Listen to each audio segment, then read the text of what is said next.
हरे कृष्ण. भगवंतानी अर्जुनाला भगवद्गीता सांगितली आणि भगवद्गीता सांगितल्यानंतर भगवंत अर्जुनाला म्हणाले की येत इच्छसी तथा करू. याचा अर्थ असा होतो की भगवंत स्वतः सांगतात की हे अर्जुना, तुला आवडेल तसं कर. इथे भगवंतानी अर्जुनाला स्वतंत्रता दिलेली आहे निर्णय घेण्याची. भगवंतानी जबरदस्ती केली नाही अर्जुनावर की अर्जुना आता मी तुला भगवद्गीता सांगितली, तुला शरणागत झालंच पाहिजे. इथे जबरदस्ती नाहीये, कारण की भगवंताला माहित होतं की जबरदस्तीने थोपवलेली गोष्ट खूप काळ टिकू शकत नाही. प्रभुपाद नेहमीच सांगायचे त्यांच्या शिष्यांना. प्रभुपाद सांगतात की माझ्या शिष्यांना मी फक्त सल्ला देतो सकाळी उठण्यासाठी. याचा अर्थ मी त्यांना जबरदस्ती करत नाही सकाळी उठण्यासाठी, कारण की सकाळी उठून ब्रह्ममुहूर्तावर जप इत्यादी केला पाहिजे. पण याच्यामध्ये जबरदस्ती नाहीये, फक्त प्रेरणा आहे.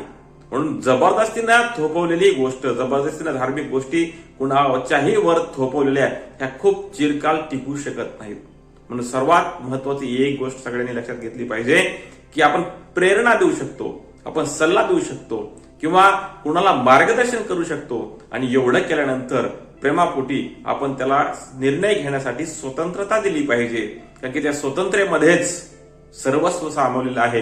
एखाद्या व्यक्तीने स्वतःहून जर विचार केला की नाही मी करतोच, तर ती गोष्ट चिरकालपर्यंत टिकू शकते. कारण की जीवात्म्यामध्ये बंड पुकारण्याची खूप सवय असते. बंड पुकारणे म्हणजे कुठल्याही व्यक्तीला आपण चिरकाल नियंत्रणात ठेवू शकत नाही. बऱ्याचशा मोठ्या मोठ्या राजवटी आल्या, या राजवटींनी लोकांना नियंत्रणात ठेवण्याचा प्रयत्न केलेला आहे, पण त्या मोठ्या मोठ्या राजवटी उलथून गेल्या. पण लोकांना नियंत्रणात ठेवू शकले नाही, की लोकांमध्ये या जीवात्म्यामध्ये बंड पुकारण्याची सवय आहे. म्हणून नियंत्रणात ठेवण्यापेक्षा, थोपवण्यापेक्षा, कुणावर धार्मिक गोष्टी लादण्यापेक्षा त्यांना स्वतंत्रता दिली पाहिजे निर्णय घेण्यासाठी. हरे कृष्ण.